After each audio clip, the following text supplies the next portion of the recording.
Hello, hello. Today I want to give you a bit of a tactical insight in how to play the RE251, but also how to play light tanks in general. And when you look at certain light tanks, I think none of those light tanks have as many drawbacks as the RE251, and I want to point out why. Now, this tank is not just misplayed, it's also misused, and I understand why. It's not just the player's fault. You just can't say, yeah, all RE251 players are bad, because there are certain difficulties that other nations' light tanks just simply don't have. And especially in the comparison with a far superior vehicle, in my opinion, the Object Nano 6, the RE251 is just not very good. Now, there are so many aspects that I cannot possibly point them out. I will show you just in a few minutes a gameplay, so I hope you be patient enough to go through it. So, first of all, the RE251. The ammunition is the problem, or one of part of the problems, because you just have a heat shell. Granted, it's good muzzle velocity and all that, and you have a hash shell, but the hash shell is not very good to deal with enemies from the front. So one of the game mechanics already plays in the RE251's disfavor. You can't switch between ammunition types without firing the gun, which alerts the enemy, and you have blown one of your advantages that you have to hard play for it on smaller and smaller maps, which is concealment. You must not get detected. You must not appear on the enemy's radar. You must not appear in their consciousness up until the point where you just send a heat or hash shell through it. And then you also have no stabilizer, in direct contrast to your Object Nano 6, which also has faster reload and APHE with so much penetration that you can just drive around using nothing but this, especially against the opponents that you face.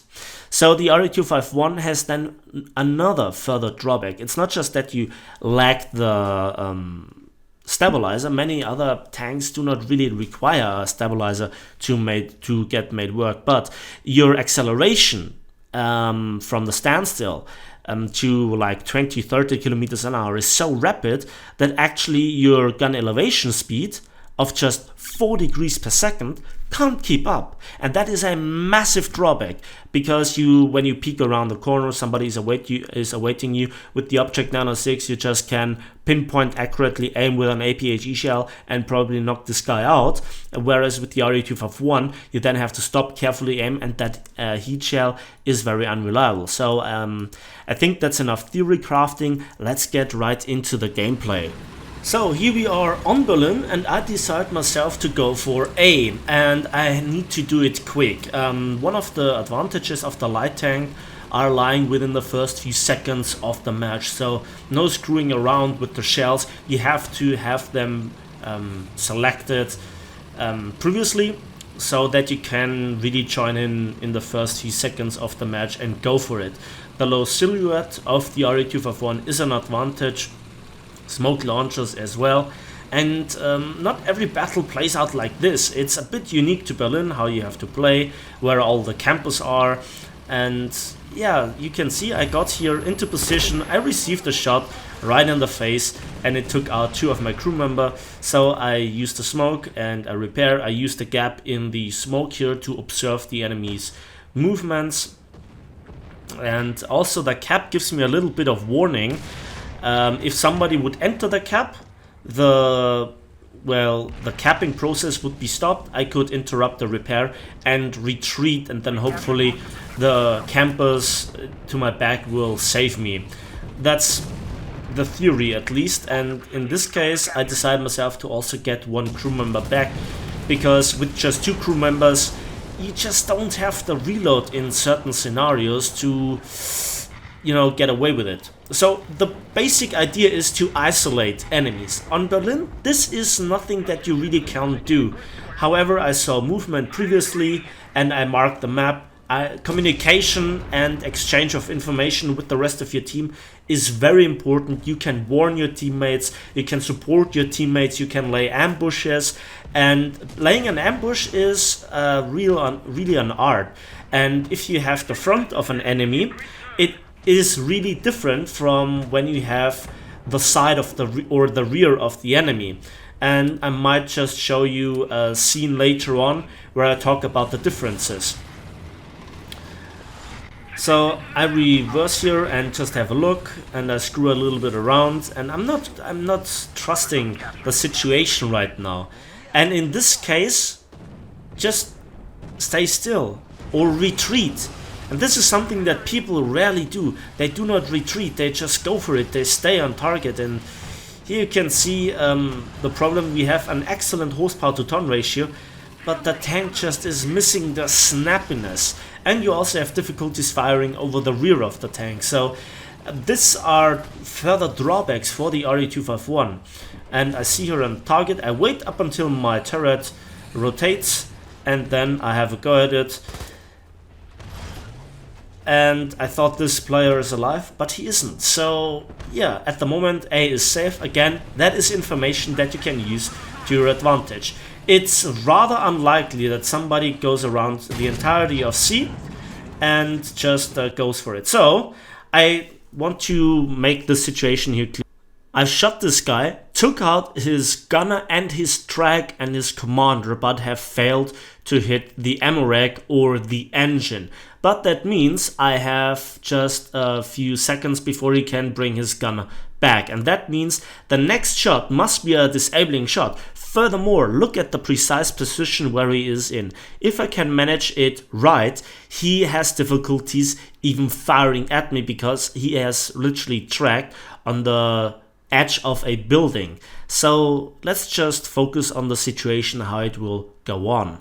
So I decide myself to wait for my reload because it's faster than his crew rotation, and the next shot just doesn't do anything. It hits ammunition, but it doesn't blow up. I do not take the engine out of commission, but now I positioned myself in such a way he cannot possibly aim at me. And here I have gone for the engine shot. It is very unlikely that somebody is able to fire at me, and then I set him on fire for the second time, and well, that's a bit of a risky situation here, but well, I want to take him out and actually go for the crew. That was not the safest option. I should have gotten for the engine for the third time, and it would have burned down. But you see, one of the other problems, a light tank needs time. A light tank needs to engage the enemy one by one. And if I would have had an APHE shell, I would have probably one-shot this guy with the first shot.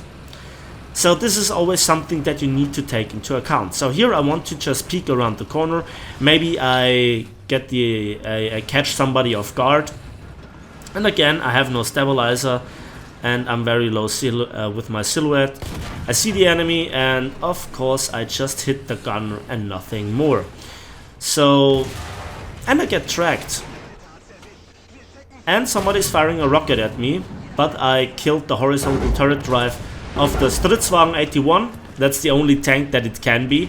I pop my smoke, wait for the repair, wait for the repair, wait for the repair, wait for the repair. I do not blind shot here.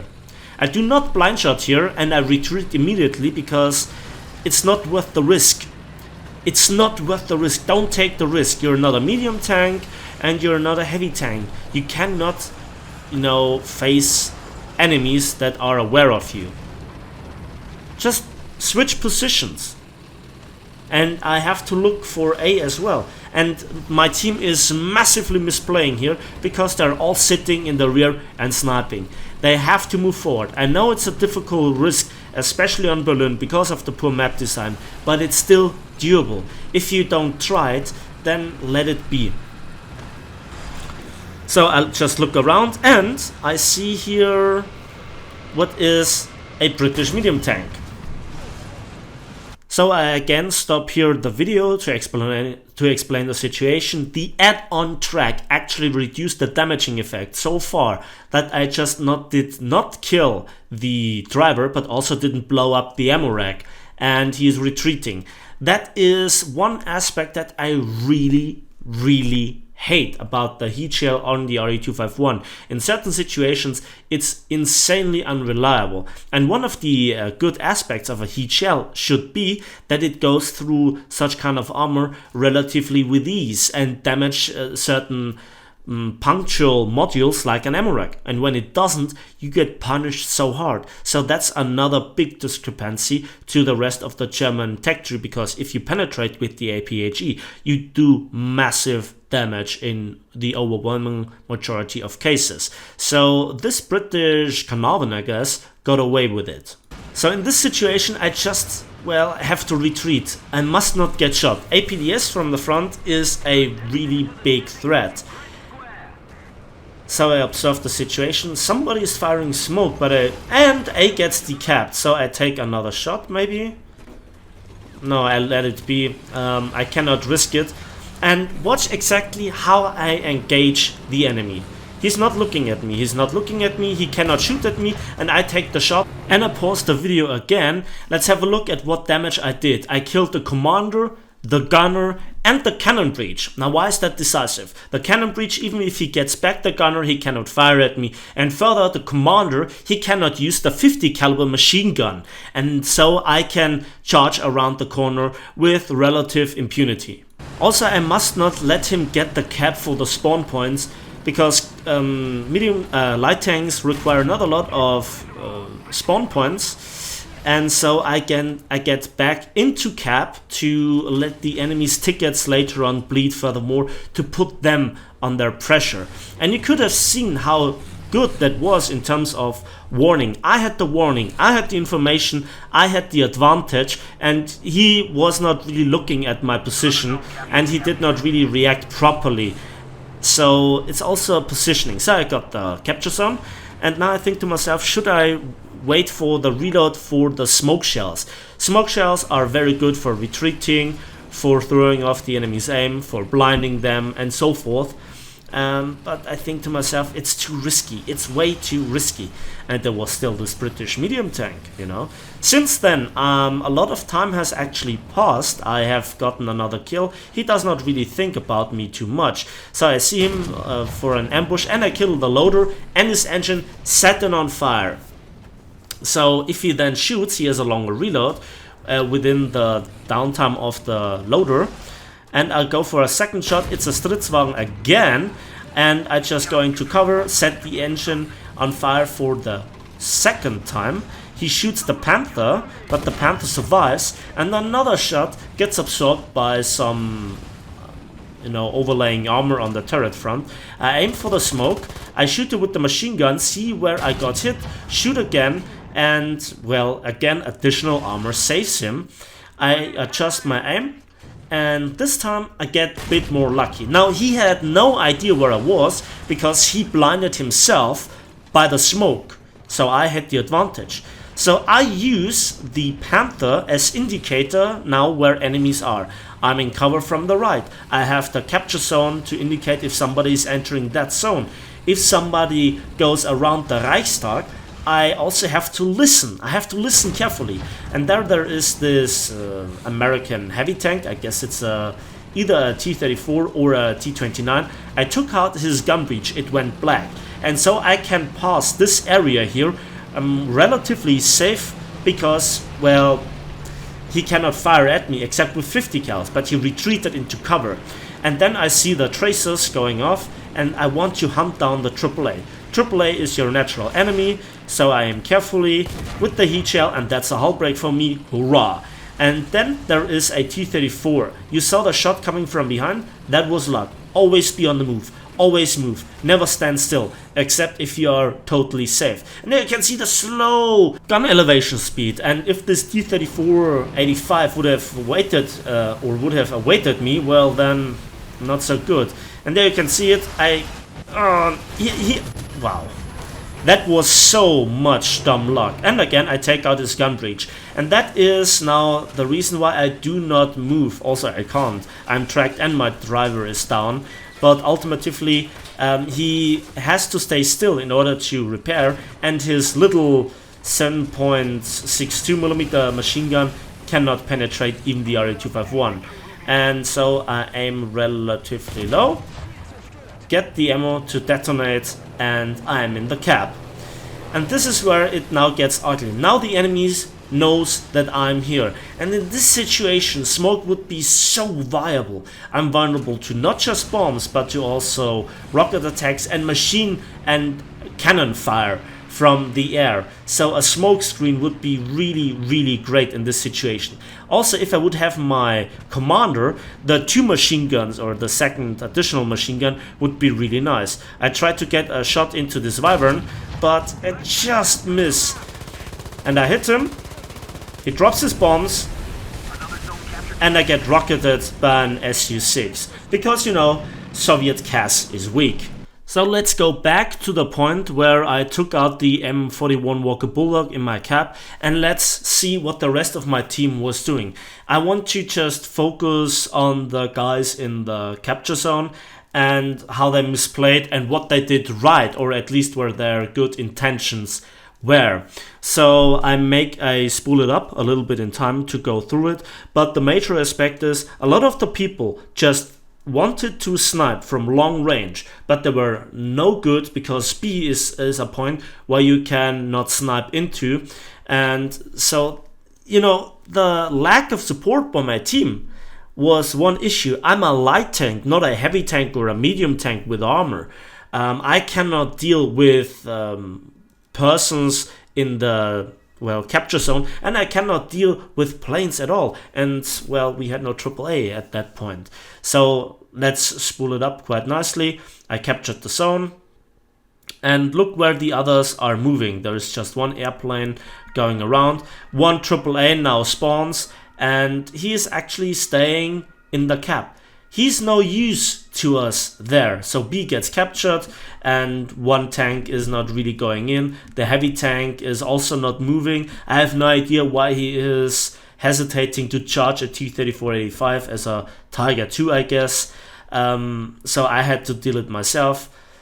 I took now out the gun breach on this American heavy tank, charged for the AAA, took him out, and then in conjunction with the other tank in B, I wanted to deal with the T-34-85. He nearly got me. I was very lucky to survive that and actually take him out. I now then were about to capture B, but ultimately I was destroyed by planes. The AAA was not close enough, was not shooting at the planes, and so yeah, that's the end of the battle, and well, we actually lost that. So despite my best efforts with an ace, with the best of team support, remember that Panther that I saved from this British Stridswagen.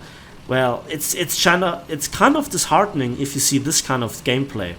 So, and here we are on Mostok for a second battle, where I actually do not get as good of a result, but my impact on the gameplay, on the outcome for the rest of my team was massive, and I flanked the enemy hard.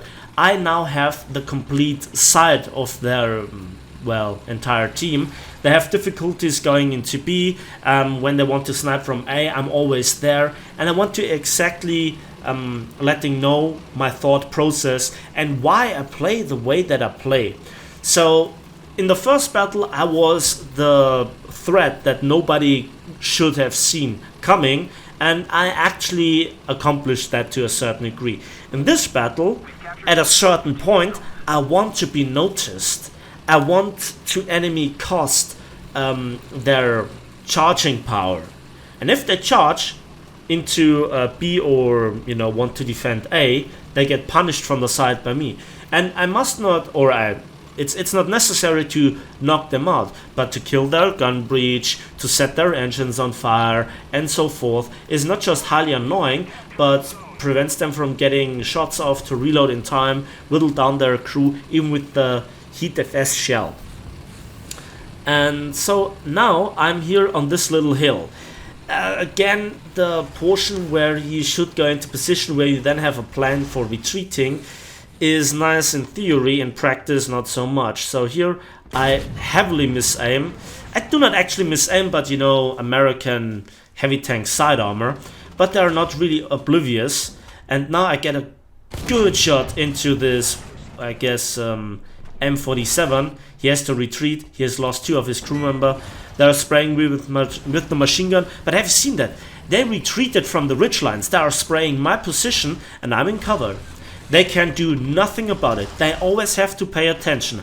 I'm a massive threat and a massive distraction, but I still can fire into B. And even if people are aware of me when they are in B, well, they have one side that they have to worry more about. So I gave my team now a huge advantage. Now it's on my team's, now the ball is in the hands of the rest of my team to make it work and to make something out of this. You see, he's still aiming at my position. Of course he wants to get out, but I have no interest in showing myself to this guy. I know I will die probably with the first shot.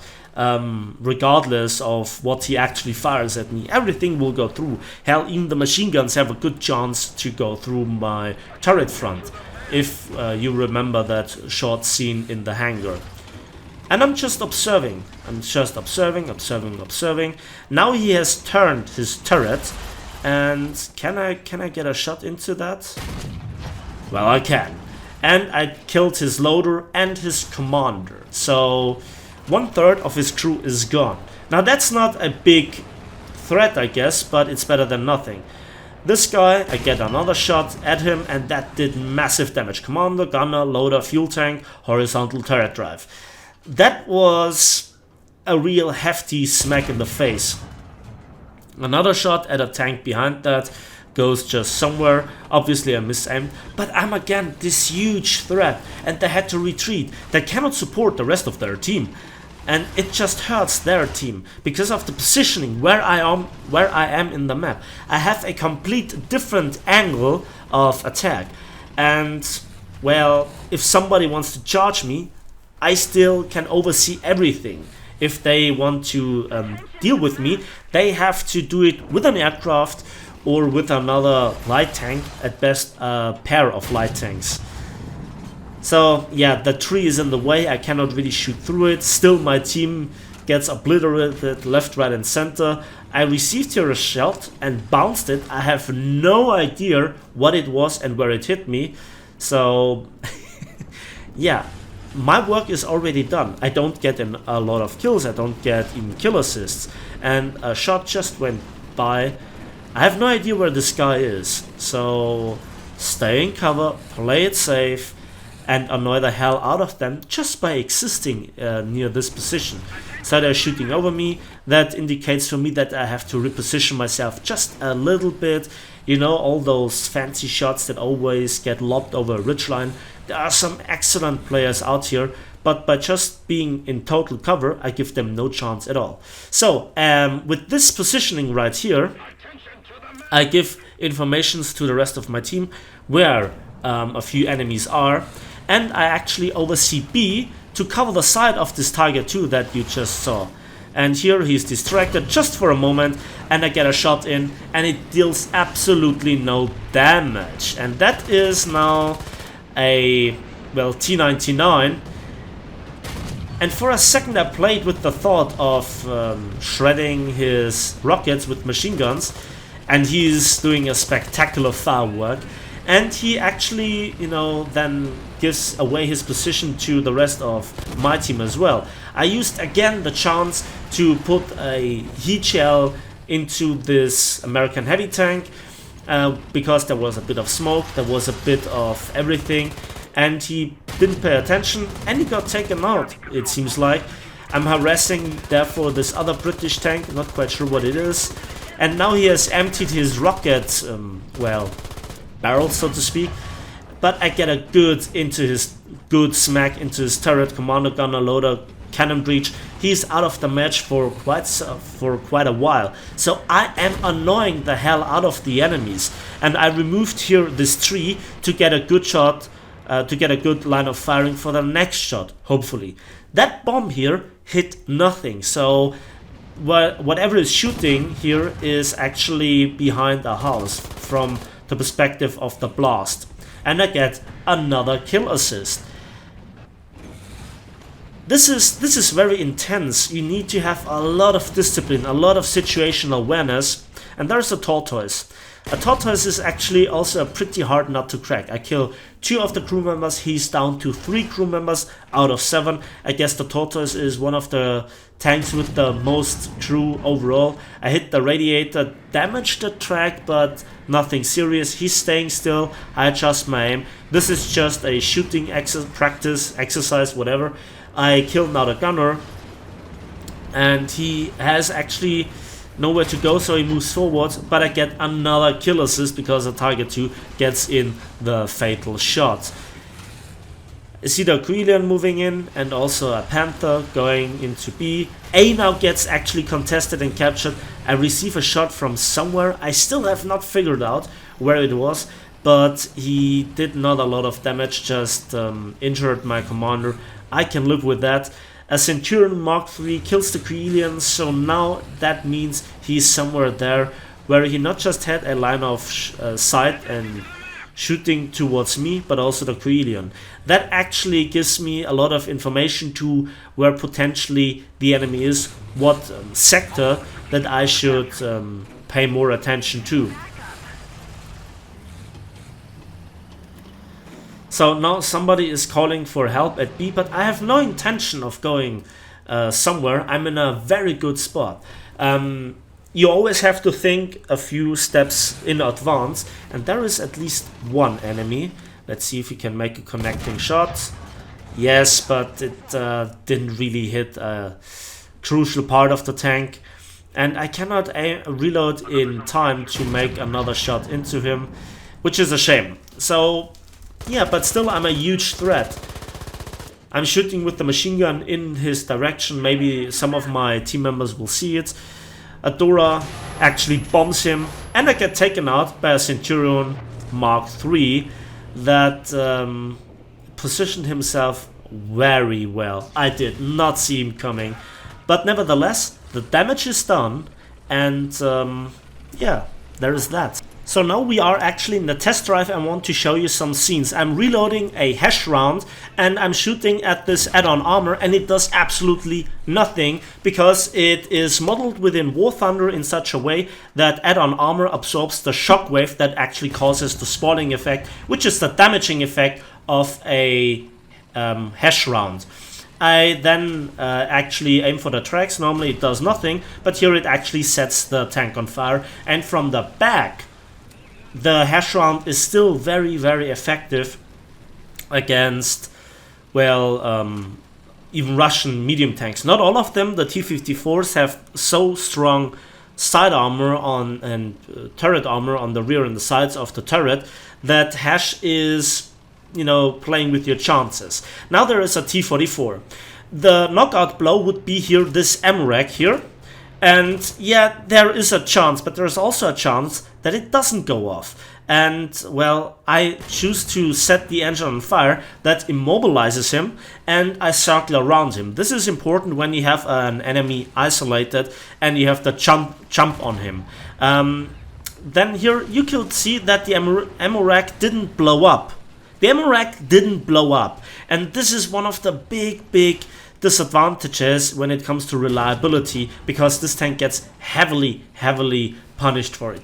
And when you have the sight of certain tanks, you have to really know which tank has less than 100 millimeters of side armor at certain parts, and you can aim there, and then you can try your luck by firing on the move, which does not always end like this. And then there is another portion. For example, let's deal with this T10M. Now the situation is this: I always catch them off guard. I never go against them head on. I never really try my luck, and I always want to make it safe. So in this situation, another approach is to disable that gun. That well, forces him to stand still. And yeah, he still has this 14.5 millimeters, and I want to go for the cannon breach, but you could see even from that the turret armor is very strong, so I go a bit more inwards, and there we got the penetration and also the gunner, and then I can go to the rear and eventually hopefully set him on fire. So taking the enemy's tanks out piece by piece is something that you really have to get used to it. As primary shell, please use the heat defense shell. The hash shell is just not damaging and reliable enough, but then again the heat shell is also very restricted, and there you can see how the gun moves up and downwards when you accelerate and brake. So that's it for me today. Thanks for watching, thanks for listening. I hope you learned something from this. Let me know if it was helpful or not. I know again it's 30 minutes, but it is important to just present you those playstyles, to stop at that certain situations and to make it clear. Again, please give this video a like if it did, subscribe if you want to see more, and we'll see each other on the battlefields of War Thunder.